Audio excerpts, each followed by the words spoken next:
이봐요. 아가씨. 혼자 일하는데 무섭지도 않아요. 강원도의 한적한 시골 편의점. 새벽 2시 30분. 술에 취한 건달 4명이 야간 아르바이트생 박서윤 씨를 둘러쌌습니다. 하지만 불과 3분 뒤 건달들은 편의점 바닥에 쓰러져 끙끙 앓고 있었죠. 대체 박서윤 씨가 어떻게 그들을 순식간에 제압한 걸까요? 잠시 후 상상조차 못한 반전이 펼쳐집니다. 그 전에 구독과 좋아요 한번 꾹 눌러주시면 여러분에게도 오늘 좋은 일이 찾아올 거예요. 지금 어디서 무엇을 하며 이 이야기를 듣고 계신지 댓글로 알려주세요. 강원도의 외딴 시골 마을. 24시간 편의점에서는 박서윤 씨가 야간 근무 중이었습니다. 35의 서윤 씨는 단정한 얼굴에 차분한 성격을 가진 여성이었지만 그녀의 눈에는 무언가 예리하고 날카로운 기운이 감돌고 있었죠. 회색 편의점 유니폼을 입은 그녀는 조용히 진열대를 정리하고 있었습니다. 서윤 씨는 저녁 후 사회 적응에 어려움을 겪다가 복잡한 인간관계 없이 할 수 있는 일을 찾아 이 편의점에서 일하게 되었습니다. 불면증 때문에 어차피 밤잠을 설치니 야간 근무가 딱 맞았거든요. 새벽 2시가 넘은 시간.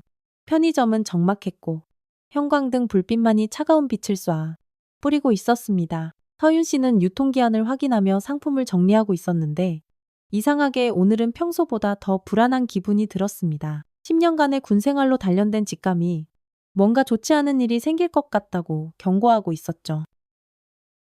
그때 갑자기 편의점 문이 쾅 거칠게 열리며 남자 넷이 비틀비틀 들어왔습니다. 모두 술에 흠뻑 취한 상태였고 옷차림도 꾀죄죄했습니다. 앞장선 김태식은 40살 정도로 목에 용 문신이 꿈틀거렸고 검은 가죽 재킷을 걸치고 있었죠. 나머지 3명도 모두 거친 인상에 한만한 덩치를 가진 남자들이었습니다. 크어.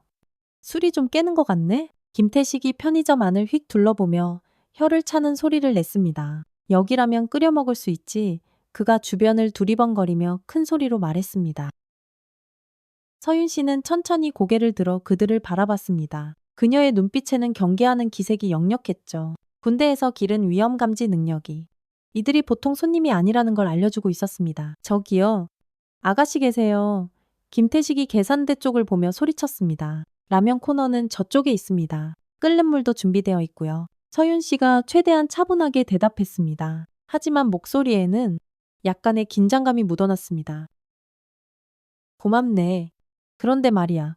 김태식이 계산대 쪽으로 느릿느릿 다가오며 말했습니다. 아가씨, 혼자 이런 외딴 데서 야간 근무하면 힘들지 않아 무서울 텐데. 그의 말투는 겉으로는 관심을 표하는 듯 했지만 어딘가 다른 속셈이 숨어 있는 것 같았습니다. 괜찮습니다. 일하러 온 거니까요. 라면 드시고 가세요. 서윤 씨가 고개를 숙이며 계산대 정리를 계속했습니다.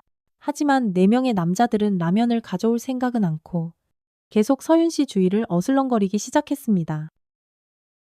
아, 그래 근데 우리도 심심한데 말이야. 덩치 큰 남자가 서윤 씨를 위아래로 슥 훑어보며 중얼거렸습니다. 혼자 있으면 외롭잖아. 우리가 좀 놀아줄까.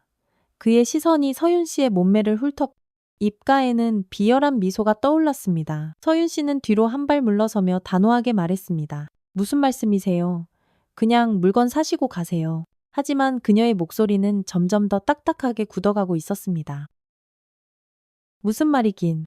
뭘 말이야. 김태식이 양 어깨를 으쓱하며 비웃듯 말했습니다. 우리도 심심하고 아가씨도 심심할 텐데 재밌게 놀자는 거지 뭐. 전 손님과 개인적인 대화는 하지 않습니다. 서윤 씨가 더욱 차가운 목소리로 말했습니다. 하지만 4명의 남자들은 그녀의 거절에 아랑곳하지 않고 더욱 대담해지기 시작했습니다. 그 순간 부하 한 명이 진열대에 있던 과자 봉지를 집어들더니 일부러 바닥에 휙 던져버렸습니다. 과자가 사방으로 흩어지는 소리가 조용한 편의점에 크게 울려 퍼졌습니다.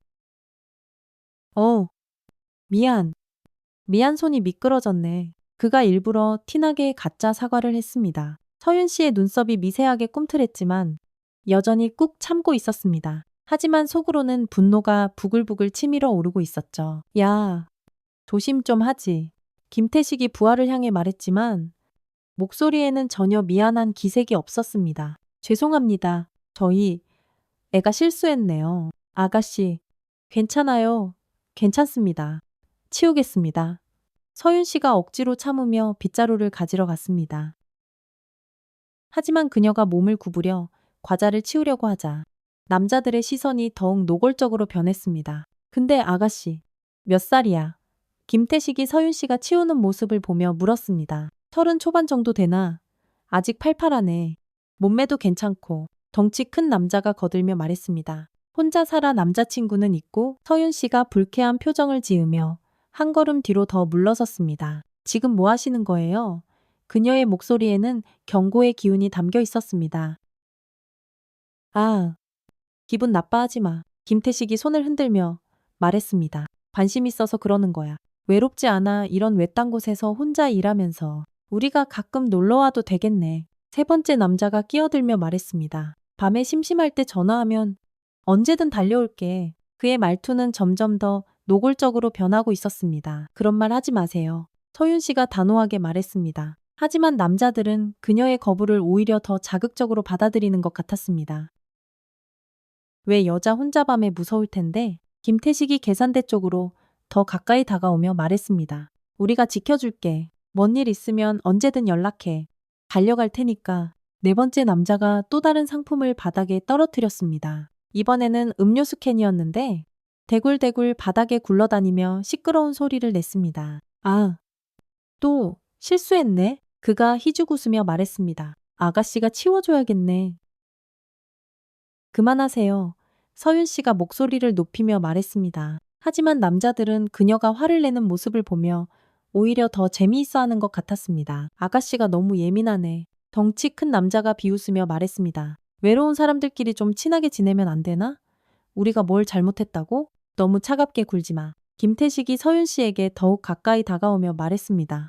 이제 계산대를 사이에 두고 팔 하나 뻗으면 닿을 거리까지 좁혀진 상태였습니다. 우리도 그냥 친해지고 싶은 거야. 나쁜 뜻은 없다고. 손대지 마세요. 서윤 씨가 덩치 큰 남자가 자신의 팔을 향해 손을 뻗는 것을 보며 피하려 했습니다. 아, 왜 그래? 그냥 인사하는 건데. 덩치 큰 남자는 포기하지 않고 다시 다가가 서윤 씨의 팔을 잡으려 했습니다. 서윤 씨가 뒤로 물러서려 했지만 이미 편의점 벽에 등이 닿아더는 물러설 공간이 없었습니다. 4명의 남자들이 그녀를 반원형으로 에워싸고 있었고 도망갈 길은 점점 좁아지고 있었죠. 그 순간 서윤 씨의 눈에서 차갑고 날카로운 빛이 번쩍했습니다. 10년간의 707 특임대 생활로 몸에 밴 무언가가 꿈틀거리기 시작했습니다. 지금까지 꾹꾹 눌러 참고 있었던 무언가가 깨어나려 하고 있었습니다. 건드리지 말라고 했죠. 서윤 씨가 처음으로 진짜 위협적인 목소리를 냈습니다. 아주 그냥 웃으면서 겁나게 튕기네. 김태식이 비웃으며 서윤 씨에게 더욱 가까이 다가왔습니다. 이래서 혼자 사는 여자들은 안 돼. 너무 까칠해. 그리고 갑자기 그가 서윤 씨의 어깨를 거칠게 팍 밀쳤습니다. 서윤 씨가 뒤로 비틀거렸지만 벽에 부딪히며 간신히 균형을 잡았습니다. 가만히 좀 있어봐. 덩치 큰 남자가 서윤 씨의 유니폼 소매를 잡으려고 손을 뻗었습니다. 우리가 잘해줄게. 겁먹지 말고. 그 순간 서윤 씨의 몸이 반사적으로 움직였습니다. 10년간 몸에 밴 특임대 격투술이 본능적으로 발동되기 시작한 겁니다. 그 찰나 서윤 씨의 몸이 번개처럼 움직였습니다. 덩치 큰 남자가 그녀의 유니폼을 잡으려던 손을 왼손으로 낚아채더니 시계 반대 방향으로 확 비틀었습니다. 아악 남자가 비명을 지르며 몸이 앞으로 푹 구부러졌습니다. 서윤 씨는 즉시 오른쪽 무릎을 들어 올려 그의 명치를 정확히 가격했습니다. 남자가 숨을 제대로 쉬지 못하며 바닥에 털썩 무릎을 꿇었습니다. 이 모든 과정이 채 3초도 걸리지 않았습니다. 뭐야? 이 미친년이 김태식이 놀라며 소리쳤습니다. 하지만 서윤 씨는 이미 다음 상대를 향해 움직이고 있었습니다. 두 번째 남자가 당황해서 뒤로 물러서려 했지만 서윤 씨가 더 빨랐습니다. 그녀는 한 발 앞으로 휙 나서며 남자의 왼쪽 다리 뒤꿈치를 발로 걸어 넘어뜨렸습니다. 남자가 균형을 잃고 뒤로 넘어지려는 순간 서윤 씨의 손날이 그의 목옆 급소를 정확히 가격했습니다. 남자는 끙 소리도 못 내고 바닥에 그대로 쓰러졌습니다. 이 더러운 년이 어디서 감히 세 번째 남자가 분노의 차주먹을 쥐고 서윤 씨에게 달려들었습니다. 하지만 서윤 씨는 그의 주먹을 오른쪽으로 슥 피하며 동시에 그의 팔을 잡았습니다. 남자의 공격력을 이용해서 그를 앞으로 확 끌어당기며 자신의 어깨로 그의 가슴을 들이받았습니다. 남자가 비틀거리는 사이 서윤 씨는 그의 발목을 걸어 완전히 넘어뜨렸습니다. 남자가 바닥에 떨어지자 서윤 씨는 그의 목 뒤 급소를 눌러 간단히 기절시켰습니다. 이제 김태식만 남은 상황. 그는 벌벌 떨며 주머니에서 작은 칼을 꺼냈습니다. 이 미친년, 내가 누군지는 모르겠지만 가만 안 둬. 그가 칼을 들고 서윤 씨에게 달려들었습니다. 하지만 서윤 씨에게 칼 정도는 식은 죽먹기였습니다. 707 특임대에서는 훨씬 더 위험한 무기들을 상대하는 훈련을 받았으니까요. 서윤 씨는 김태식이 칼로 찌르려는 순간 왼쪽으로 몸을 휙 돌리며 그의 오른 손목을 두 손으로 잡았습니다. 그리고 그의 팔을 위로 번쩍 들어 올리며 자신의 어깨 너머로 던져버렸습니다. 김태수가 공중에서 한 바퀴 빙글 돌며 바닥에 등부터 쿵 떨어졌습니다. 칼이 멀리 날아가 쨍그랑 소리를 냈고 김태식은 등을 다쳐 제대로 일어나지도 못했습니다. 처음에 제압당한 덩치 큰 남자가 간신히 일어나려고 꿈틀거렸습니다. 하지만 서윤 씨가 그에게 다가가 그의 어깨 뒤쪽 급소를 엄지손가락으로 강하게 꾹 눌렀습니다. 남자가 다시 바닥에 주저앉으며 신음했습니다. 꼼짝 마세요. 더 심하게 다치고 싶지 않으면요. 서윤 씨가 차가운 목소리로 경고했습니다. 편의점 안은 이제 완전히 조용해졌습니다. 건달 4명이 모두 바닥에 쓰러져 끙끙 앓고 있었고 오직 서윤 씨만 멀쩡히 서 있었습니다. 그녀의 유니폼은 조금 구겨졌지만 상처 하나 없었죠. 오히려 그녀의 표정은 전투가 끝난 후에 차분함을 보여주고 있었습니다. 서윤 씨는 흩어진 물건들을 정리하며 말했습니다. 경고했잖아요. 이제 일어나서 나가세요. 다시는 이런 곳에서 여자들 괴롭히지 마시고요. 그녀의 목소리는 여전히 냉정했지만 약간의 피로감이 섞여 있었습니다. 김태식이 간신히 몸을 일으키며 서윤 씨를 바라봤습니다. 너 대체 정체가 뭐야 어떡해. 여자가 이런 식으로. 그의 목소리는 놀라움과 두려움으로 뒤섞여 있었습니다. 그런 거 알 필요 없어요. 그냥 나가세요. 서윤 씨가 단호하게 대답했습니다. 하지만 김태식은 쉽게 물러서지 않았습니다. 이거? 그냥 안 넘어가. 기다리고 있어. 그가 부하들을 일으켜 세우며 위협했습니다. 다음에는 더 많은 사람 데려올 테니까 각오해. 서윤 씨는 그의 위협에도 전혀 동요하지 않았습니다. 그러시든지요. 하지만 결과는 똑같을 거예요.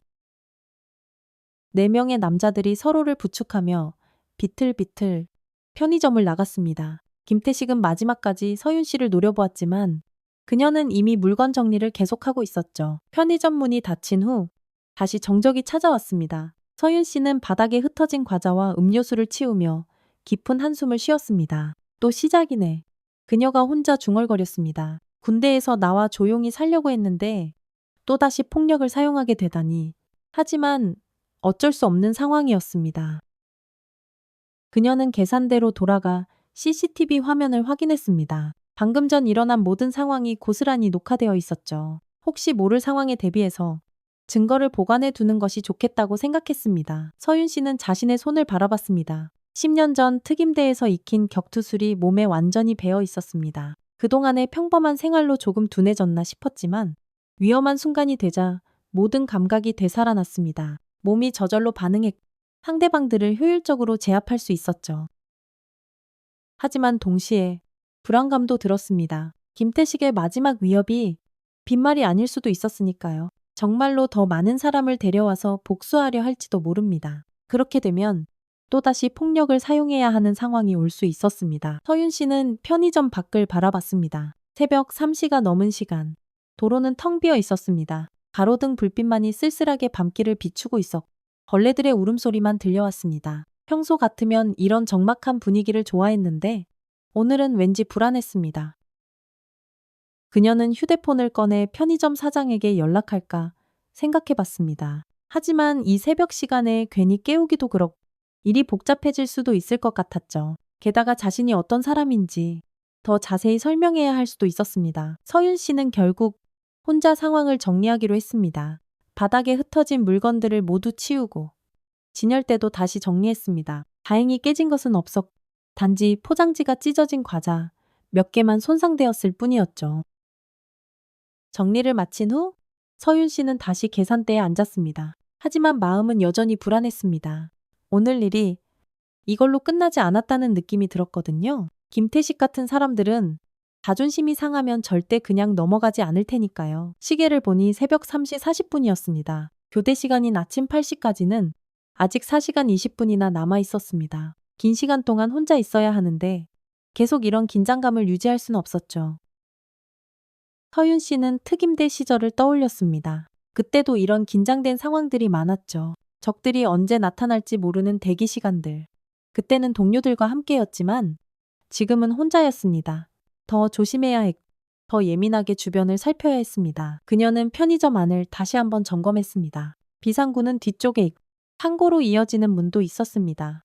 혹시 모를 상황에 대비해서 피할 수 있는 경로들을 미리 확인해 두는 것이 좋겠다고 생각했습니다. 또한 편의점 안에서 무기로 사용할 수 있는 물건들도 살펴봤습니다. 야구방망이나 골프채는 없었지만 소화기가 하나 있었고 청소용 걸레 막대기도 있었죠. 물론 맨손으로도 충분히 대응할 수 있지만 상대방이 많아지면 도구의 도움이 필요할 수도 있었습니다.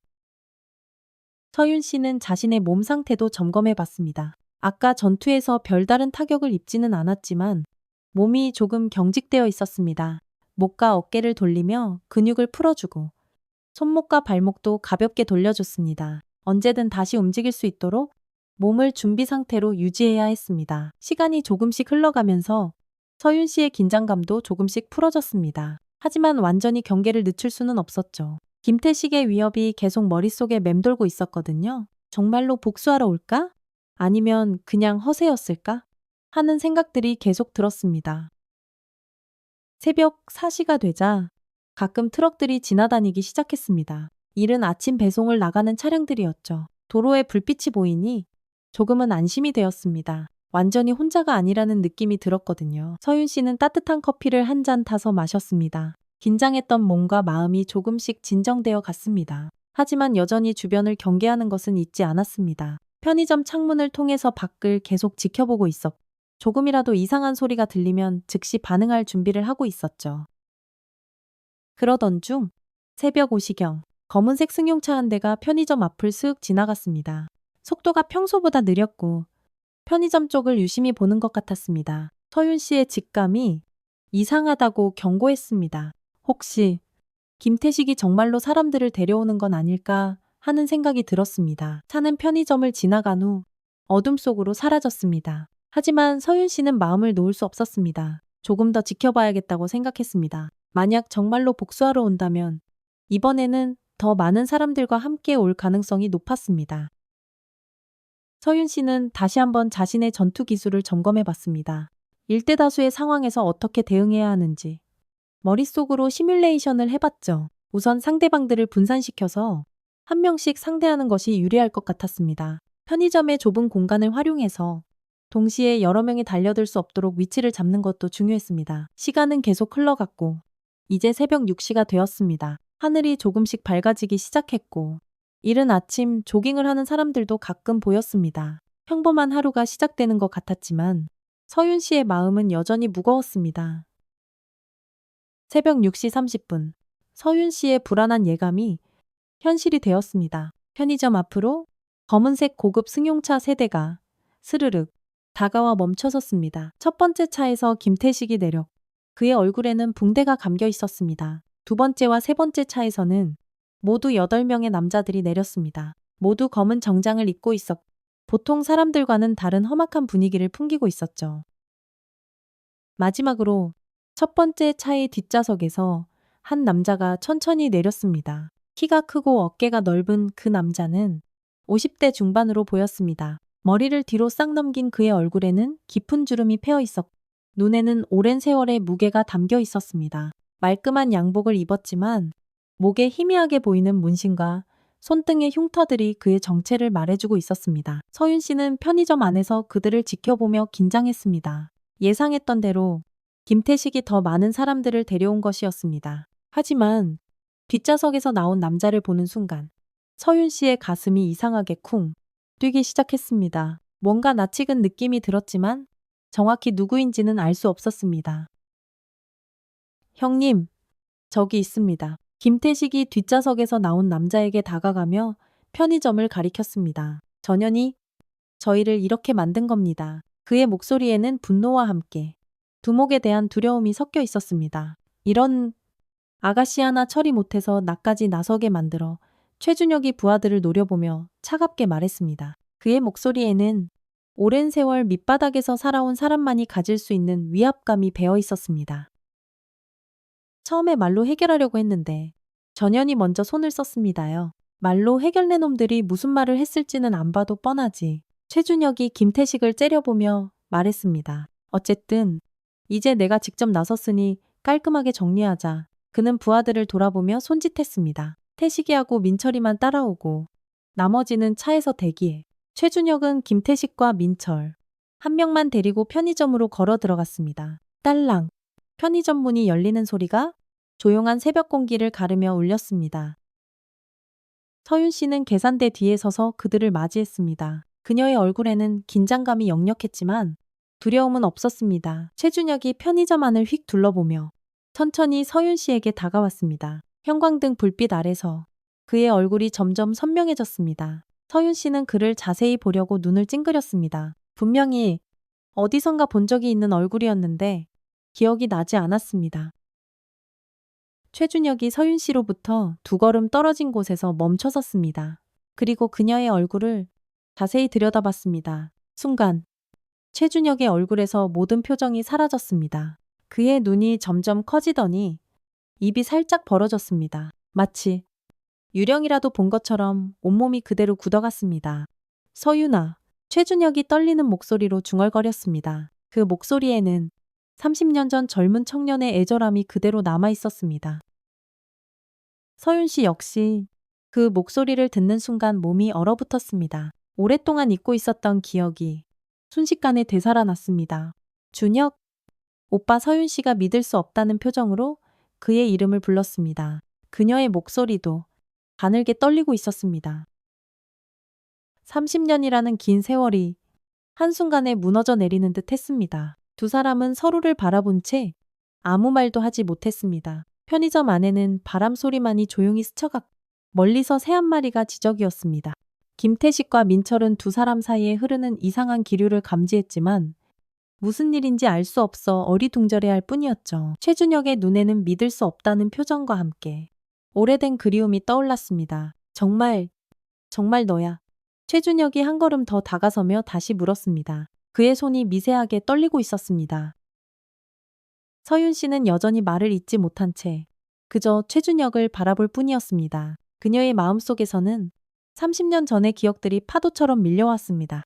25의 박서윤과 27의 최준혁이 처음 만났던 그 카페. 그때 서윤 씨는 가딤관한 소위였고 준혁은 평범한 회사원이라고 자신을 소개했었죠. 하지만 그건 거짓말이었습니다. 준혁은 이미 조직에 발을 담그고 있었지만 서윤 씨에게는 그 사실을 숨겼었습니다. 형님, 저 여자를 아십니까?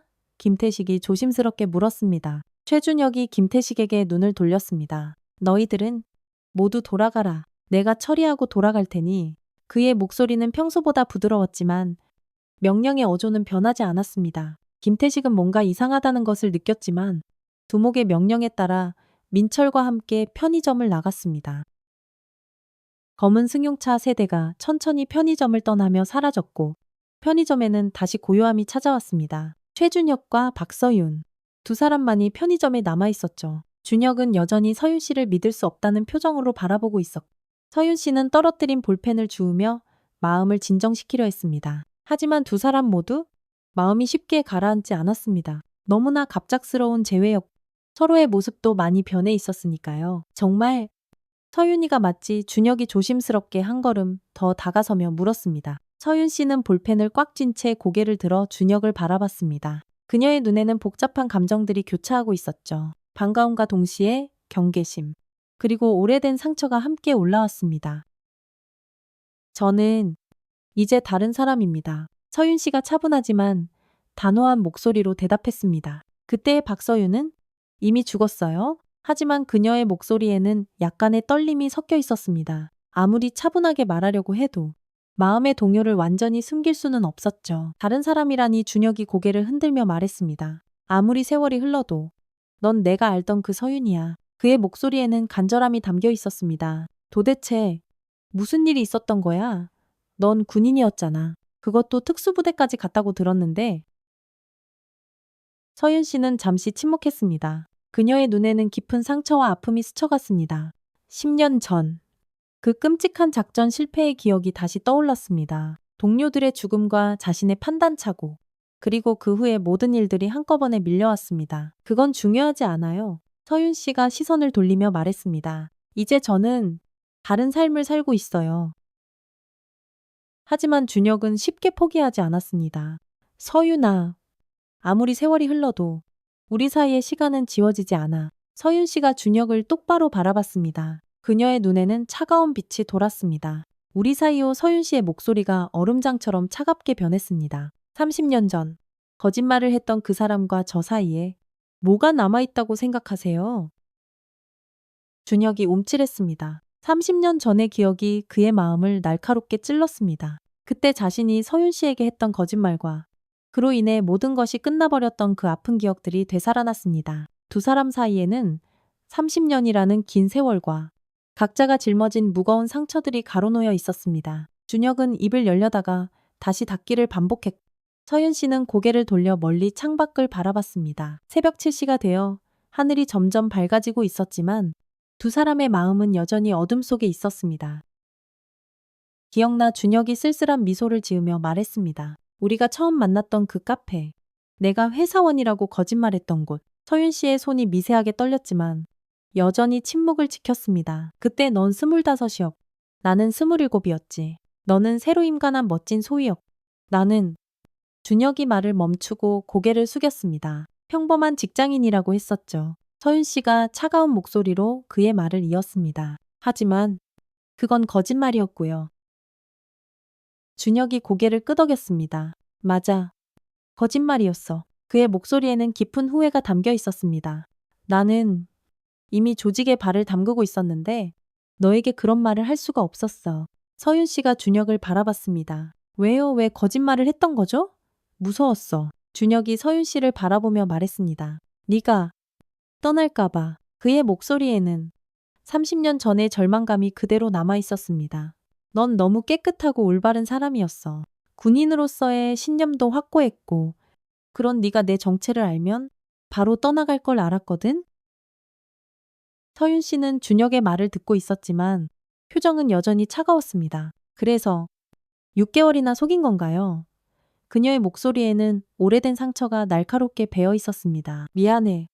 정말 미안해. 준혁이 고개를 떨구며 말했습니다. 나도 그만두려고 했어. 준혁이 계속 말했습니다. 너와 만나면서 다른 삶을 살고 싶다는 생각을 처음 했거든. 조직을 나와서 정말로 평범한 직장인이 되려고 했어. 하지만 서윤 씨는 그의 말을 믿지 않는 듯한 표정을 지었습니다. 하지만 그러지 않았죠. 서윤 씨가 준혁의 말을 끊었습니다. 그리고 제가 진실을 알게 되었을 때도 끝까지 변명만 했죠. 준혁의 얼굴이 창백해졌습니다. 30년 전, 그 끔찍한 날의 기억이 되살아났습니다. 서윤 씨는 그날을 생생히 기억하고 있었습니다. 준혁이 조직 사람들과 함께 있는 모습을 목격했던 그날. 그때까지도 그는 평범한 회사원이라고 우기며 변명을 늘어놓았었습니다. 그 순간 서윤 씨의 마음속에서 준혁에 대한 모든 감정이 산산조각 나버렸습니다. 그래서 저는 그 후로 다시는 누구도 믿지 않기로 했어요. 서윤 씨가 단조로운 목소리로 말했습니다. 오직 제 일에만 매달렸죠. 그녀의 목소리에는 30년간 쌓인 외로움과 상처가 묻어 있었습니다. 준혁이 서윤 씨를 바라봤습니다. 그의 눈에는 깊은 후회와 죄책감이 가득했습니다. 서윤아 그가 간절한 목소리로 그녀의 이름을 불렀습니다. 하지만 서윤 씨는 고개를 돌려 그의 시선을 피했습니다. 이제 그만 가세요. 서윤 씨가 준혁의 말을 끊으며 돌아섰습니다. 저는 이미 모든 것을 내려놓았어요. 과거도, 미련도, 그리고 그때의 저도. 그녀가 계산대 쪽으로 걸어가며 말했습니다. 준혁이 잠시 멍하니 그 자리에 서 있다가 서윤 씨를 따라 걸어갔습니다. 하지만 그녀는 등을 돌리고 있었고 더 이상 그를 바라보려 하지 않았습니다. 편의점 안에는 다시 침묵이 흘렀고 둘 사이의 거리감만 더욱 커져갔습니다. 서윤아. 잠깐만 준혁이 조심스럽게 서윤 씨에게 다가가며 말했습니다. 대체 그동안 무슨 일이 있었던 거야? 왜 하필 이런 곳에서 이런 일을 하고 있어. 그의 목소리에는 진심 어린 걱정이 담겨 있었습니다. 서윤 씨가 천천히 준혁을 돌아보았습니다. 그녀의 눈에는 30년간 쌓인 깊은 상처와 아픔이 담겨 있었습니다. 잠시 망설이던 그녀가 마침내 입을 열었습니다. 많은 일이 있었어요. 서윤 씨가 먼 곳을 바라보는 듯한 눈빛으로 말했습니다. 준혁은 그녀의 표정에서 뭔가 큰 상처가 있었다는 것을 직감했습니다. 단순히 군대를 전역한 것이 아니라 더 깊은 사연이 있을 것 같았죠. 말하고 싶지 않으면 괜찮아.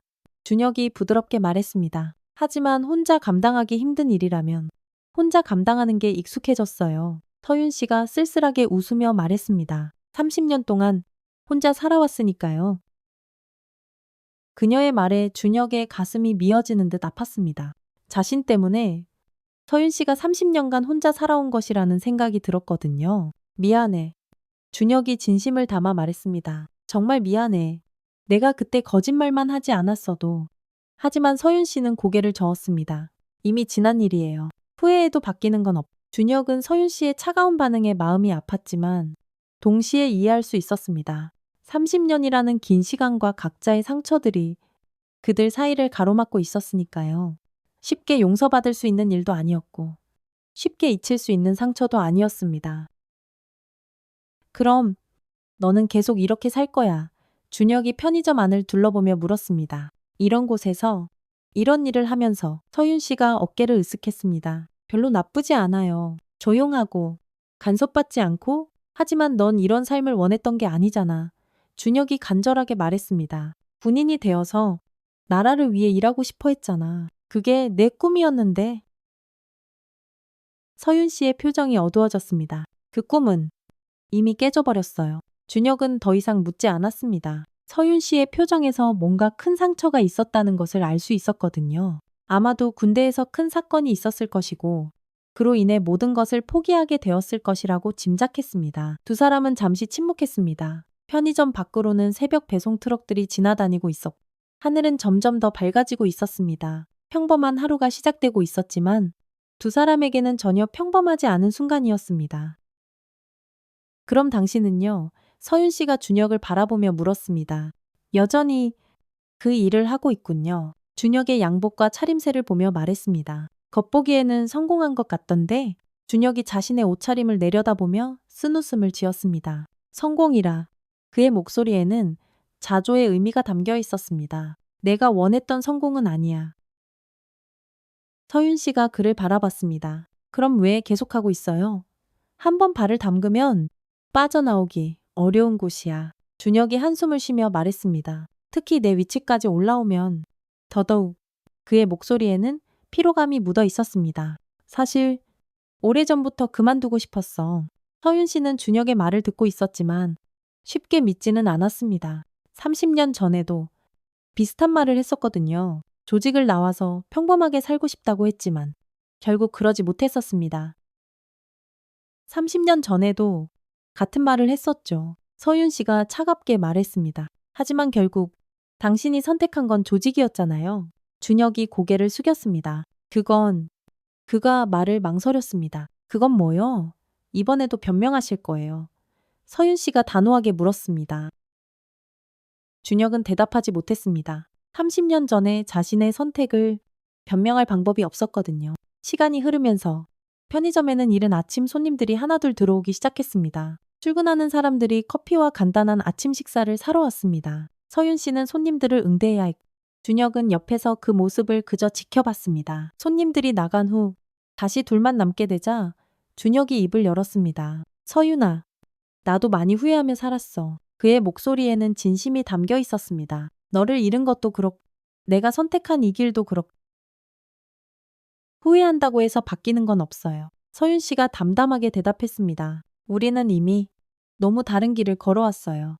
준혁은 그녀의 말에 마음이 아팠지만 부정할 수 없었습니다. 아침 8시가 되자 주간 근무 직원이 출근했습니다. 서윤 씨의 야간 근무가 끝나는 시간이었습니다. 그녀는 간단히 인수인계를 마치고 편의점을 나갈 준비를 했습니다. 준혁도 더 이상 머물 이유가 없었습니다.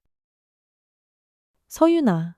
준혁이 편의점을 나가려는 서윤 씨를 불렀습니다. 다시 만날 수 있을까? 서윤 씨가 잠시 멈춰서서 그를 돌아봤습니다. 왜요? 그녀가 조용히 물었습니다. 이대로 끝내기는 너무 아쉬워. 준혁이 솔직하게 말했습니다. 30년 만에 만났는데.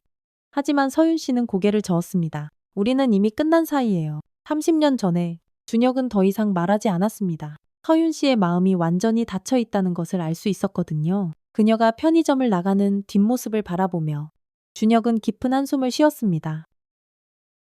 서윤 씨는 편의점을 나와 천천히 걸어갔습니다. 하지만 그녀의 마음도 편하지는 않았습니다. 30년 만의 재회가 이렇게 차갑게 끝나는 것이 과연 옳은 일인지 의문이 들었거든요. 하지만 이미 너무 많은 시간이 너무 많은 상처가 쌓여 있었습니다. 편의점을 나온 서윤 씨는 근처 24시간 찜질방으로 향했습니다. 야간 근무 후 집에 가기 전 잠시 쉬어가는 것이 그녀의 일상이었습니다. 하지만 오늘은 마음이 무거웠습니다. 30년 만의 재회가 이렇게 끝나는 것이 과연 옳은 일인지 계속 의문이 들었거든요.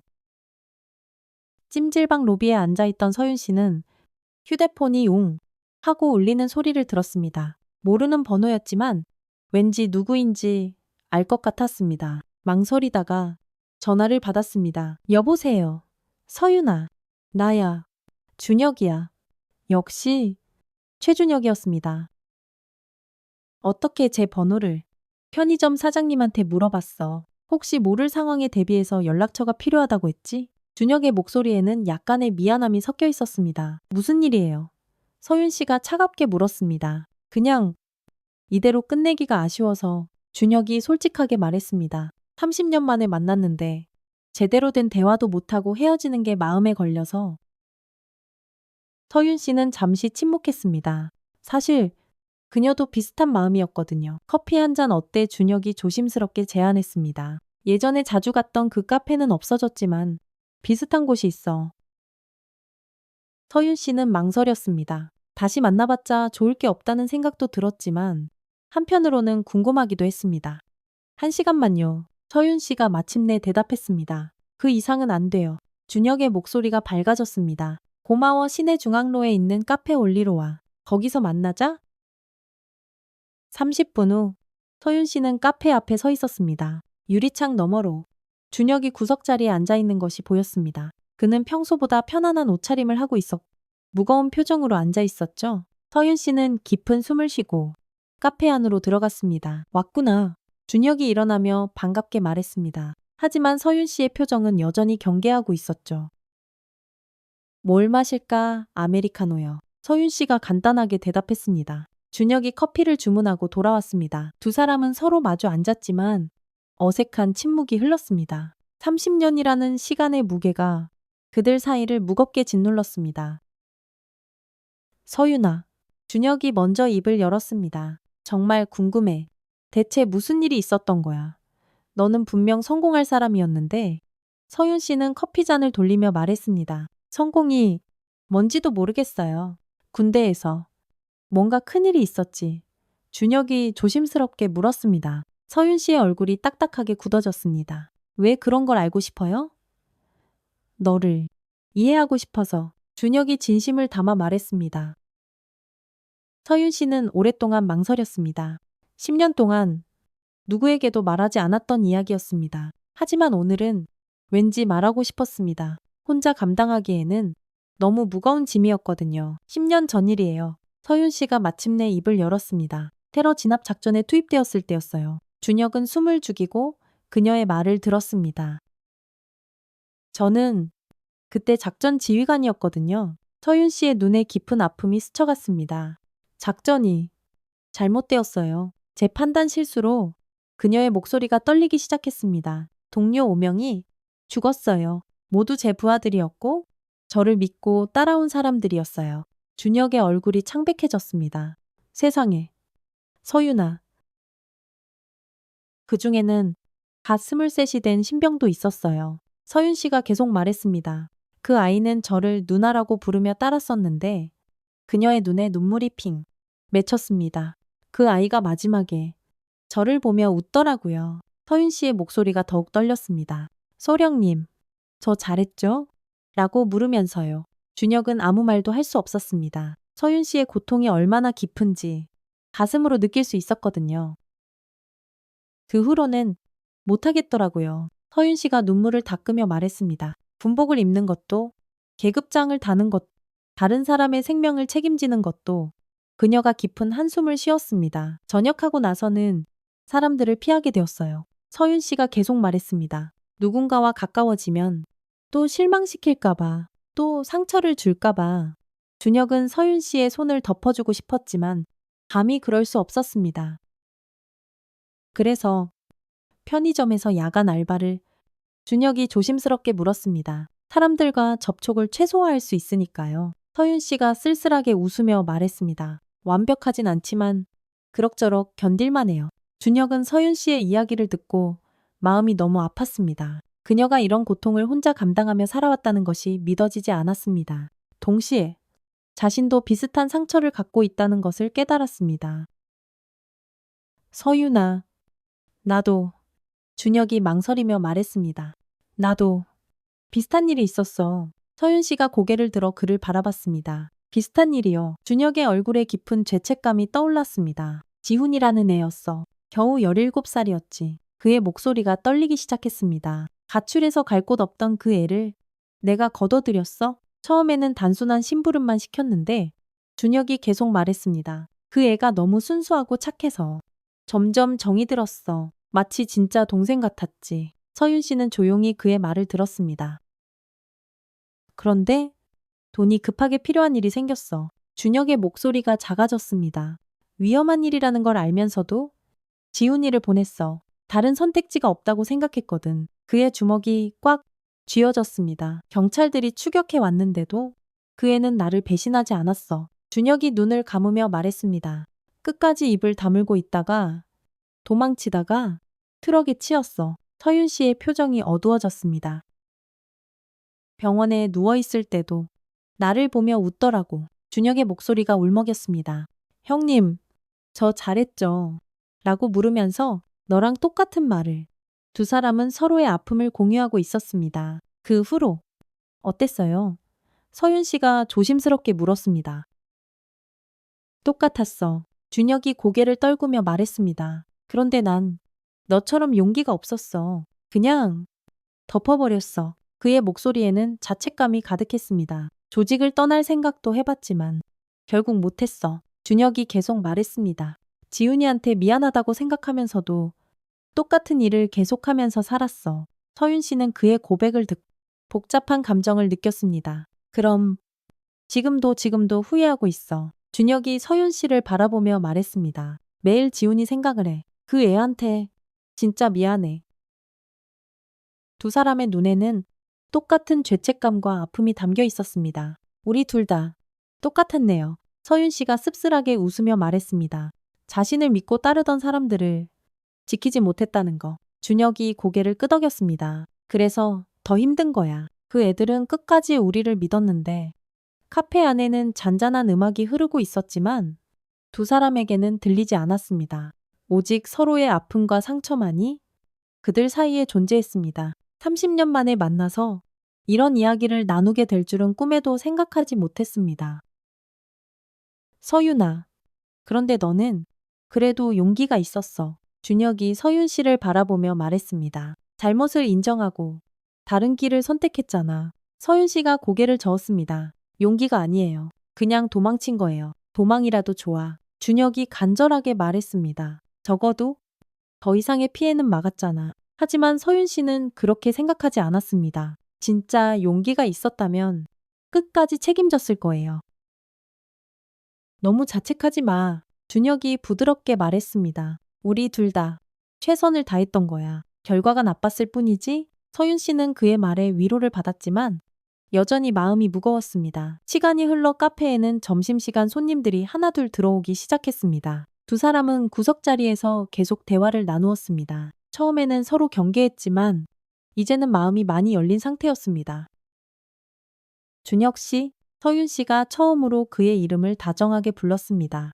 정말 조직을 떠나고 싶어요. 준혁이 고개를 끄덕였습니다.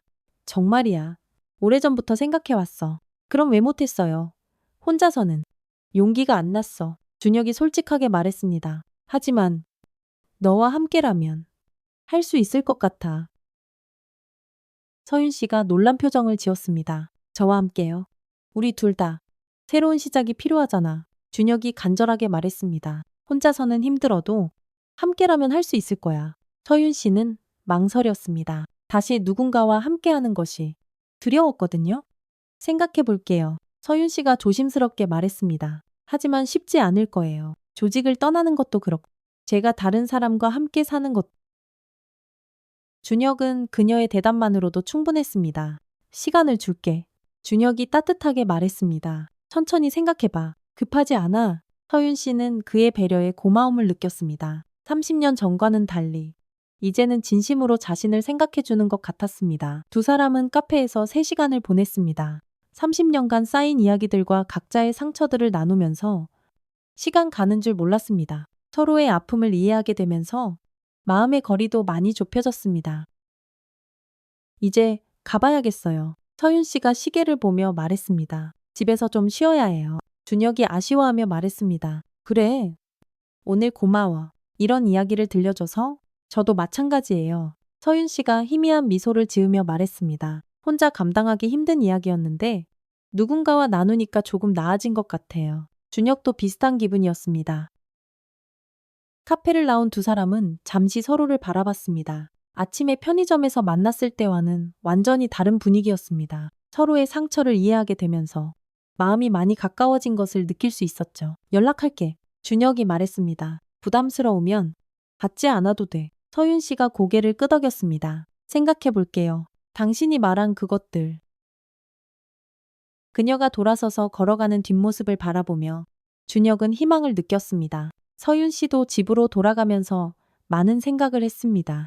오늘 준혁과의 대화가 자신에게 큰 변화를 가져다 줄 것 같았습니다.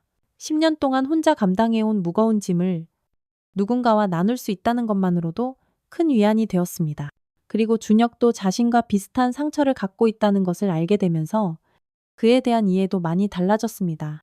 30년 전의 분노와 실망감이 완전히 사라진 것은 아니지만 적어도 그를 미워할 이유는 없어진 것 같았죠. 무엇보다 준혁이 진심으로 조직을 떠나고 싶어 한다는 것을 느낄 수 있었습니다. 30년 전과는 달리 이번에는 진짜 변화를 원하고 있었고 그 진심이 서윤 씨에게 전해졌습니다. 하지만 여전히 두려움이 있었습니다. 다시 누군가와 가까워진다는 것 자체가 무서웠고 또다시 실망하게 될지도 모른다는 걱정도 있었죠. 하지만 오늘 대화를 통해 조금은 마음이 열린 것도 사실이었습니다. 서윤 씨는 집에 도착해서 오랫동안 생각에 잠겼습니다. 준혁 씨와 함께 새로운 시작을 할 수 있을까? 정말로 과거의 상처를 치유하고 앞으로 나아갈 수 있을까? 많은 의문들이 머릿속을 맴돌았지만 답은 쉽게 나오지 않았습니다. 그날 밤, 서윤 씨는 오랜만에 깊은 잠에 들었습니다. 10년 동안 계속 괴롭혔던 악몽 대신 조금은 평화로운 꿈을 꿀 수 있었습니다. 누군가와 마음을 나눈다는 것이 이렇게 큰 위안이 될 줄은 몰랐습니다. 사흘 후, 서윤 씨는 준혁에게서 전화를 받았습니다. 서윤아, 만날 수 있을까? 중요한 이야기가 있어. 그의 목소리에는 평소보다 더 진지함이 묻어 있었습니다. 무슨 일이에요? 전화로는 설명하기 어려워. 만나서 이야기하자. 1시간 후, 두 사람은 한적한 공원에서 만났습니다. 준혁의 얼굴에는 결심이 서린 표정이 떠올라 있었습니다. 결정했어? 그가 서윤 씨를 바라보며 말했습니다. 조직을 정리하기로 했어. 완전히. 서윤 씨가 놀란 표정을 지었습니다. 정말 묘하지만 쉽지 않을 텐데. 쉽지 않겠지만 해야 해. 준혁이 단호하게 말했습니다. 더 이상 이런 식으로 살고 싶지 않아. 지훈이한테도 미안하고 너한테도 미안하고. 하지만 위험하지 않을까요?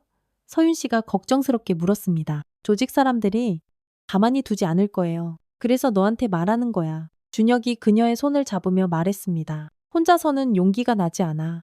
하지만 너와 함께라면 할 수 있을 것 같아.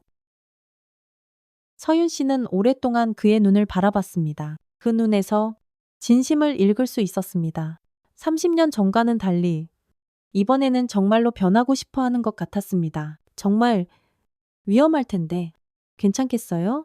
너와 함께라면 뭐든 할 수 있어. 준혁이 간절하게 말했습니다. 우리 둘 다 새로운 시작이 필요하잖아. 과거의 상처를 치유하고 정말로 의미 있는 삶을 살고 싶. 서윤 씨의 마음이 흔들렸습니다. 생각할 시간을 줘요. 서윤 씨가 조심스럽게 말했습니다. 하루만. 내일까지만 생각해 볼게요. 준혁이 고개를 끄덕였습니다. 충분히 생각해봐. 하지만 너무 오래 기다릴 수는 없어. 조직 정리는 빨리 해야 하거든. 그날 밤, 서윤 씨는 잠들지 못하고 많은 생각을 했습니다. 준혁과 함께 새로운 시작을 할 것인가? 아니면 지금처럼 혼자 조용히 살 것인가? 두 선택 모두 위험했습니다. 하지만 오늘 오후 대화를 통해 마음이 많이 기울어진 것도 사실이었습니다. 다음 날 아침, 서윤 씨는 준혁에게 전화를 걸었습니다. 결정했어요. 그녀가 말했습니다. 함께해요. 하지만 조건이 있어요. 무슨 조건? 정말로 모든 걸 정리해야 해요. 어설픈 반쪽짜리는 안 돼요. 당연하지. 준혁이 기뻐하며 말했습니다. 완전히 손을 끊을 거야. 다시는 그런 일과는 관련되지 않을 거야. 그리고 앞으로는 절대 거짓말하지 마세요. 서윤 씨가 단호하게 말했습니다. 한 번 더 속이면 정말 끝이에요. 약속해. 준혁이 진심을 담아 말했습니다. 다시는 너를 실망시키지 않을 거야. 서윤 씨는 그의 말을 믿기로 했습니다. 이번이 마지막 기회라고 생각하며 일주일 후 준혁은 조직 간부들을 모두 불러 모았습니다. 강원도 외곽의 한적한 펜션에서 중요한 회의가 열렸습니다. 평소와 달리 준혁의 표정은 매우 진지했고 분위기도 무거웠습니다. 형님, 무슨 중요한 이야기가 있으시다고 하시는데 김태식이 궁금해하며 물었습니다. 다른 간부들도 모두 준혁을 바라보고 있었습니다. 오늘 여러분께 중요한 발표를 하려고 합니다. 준혁이 일어나서 모든 사람을 둘러봤습니다. 저는 조직에서 완전히 손을 떼기로 결정했습니다. 순간 회의실이 얼음물이라도 끼얹은 듯 조용해졌습니다. 모든 사람이 믿을 수 없다는 표정을 지었습니다. 형님 무슨 말씀이세요? 김태식이 놀라며 물었습니다. 갑자기 왜 그런 말씀을? 갑작스러운 결정이 아닙니다. 준혁이 차분하게 말했습니다. 오래전부터 생각해온 일이에요. 하지만 형님이 없으면 우리 조직이 어떻게 됩니까? 다른 간부가 걱정스럽게 물었습니다. 여러분이 잘 해나갈 수 있을 겁니다. 준혁이 대답했습니다. 아니면 조직 자체를 정리하는 것도 좋을 것 같고요. 회의실이 술렁이기 시작했습니다. 간부들은 서로 놀란 눈으로 바라봤습니다. 형님, 진심이세요? 네, 진심입니다. 준혁이 단호하게 대답했습니다. 더 이상 이런 삶을 살고 싶지 않아요. 그럼 저희는 어떻게 합니까? 김태식이 다급하게 물었습니다. 각자 알아서 하세요. 준혁이 냉정하게 말했습니다. 정상적인 사업을 하든지 아니면 다른 조직으로 가든지.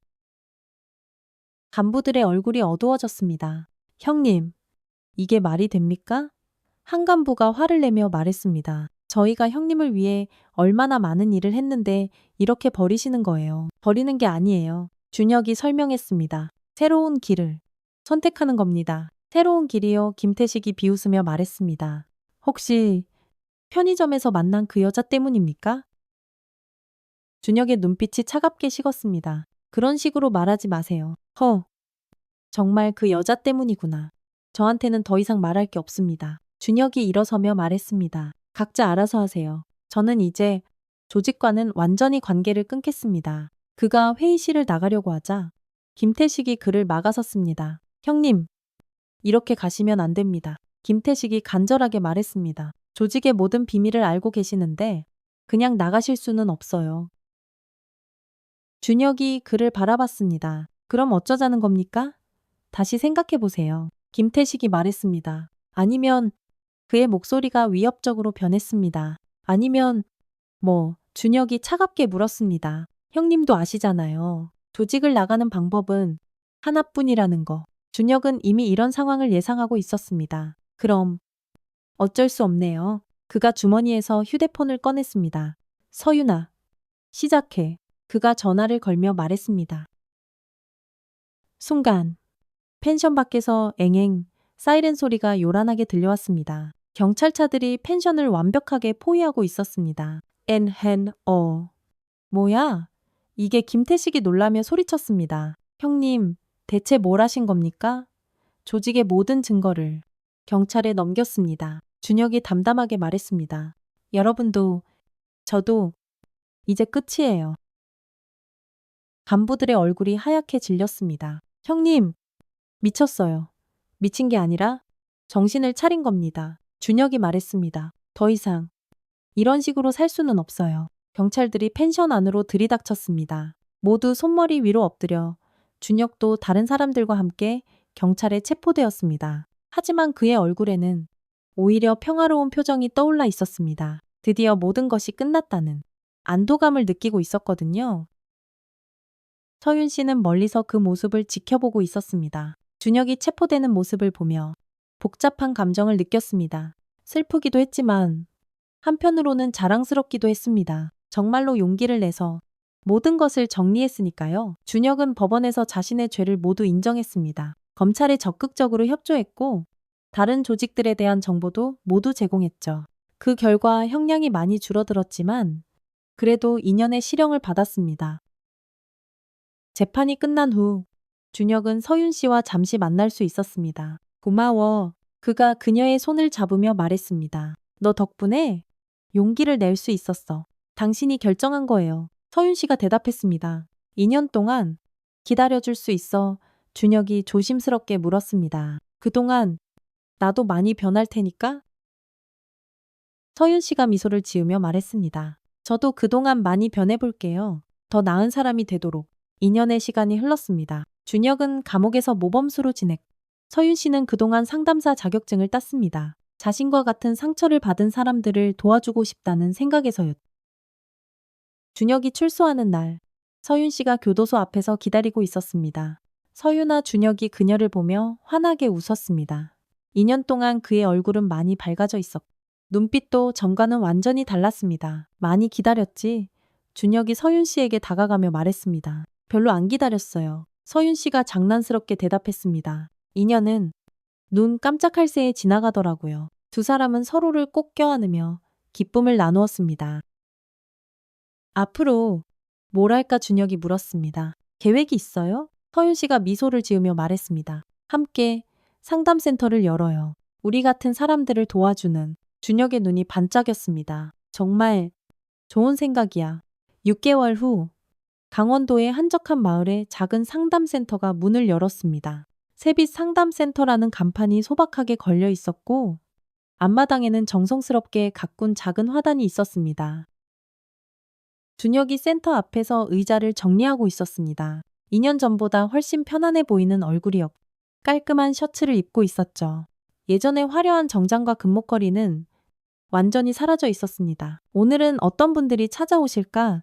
준혁이 혼자 중얼거렸습니다. 그때 상담센터 안에서 서윤 씨가 나왔습니다. 유니폼을 벗은 그녀는 이제 단정한 원피스를 입고 있었고 머리도 조금 기르기 시작했습니다.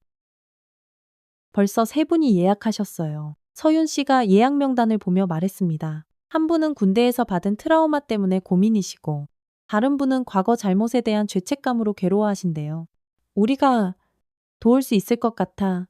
충분히 할 수 있어요. 서윤 씨가 확신에 찬 목소리로 말했습니다. 우리가 직접 겪어본 일들이니까 더 잘 이해할 수 있을 거예요. 준혁이 고개를 끄덕였습니다. 그럼 오늘도 최선을 다해보자.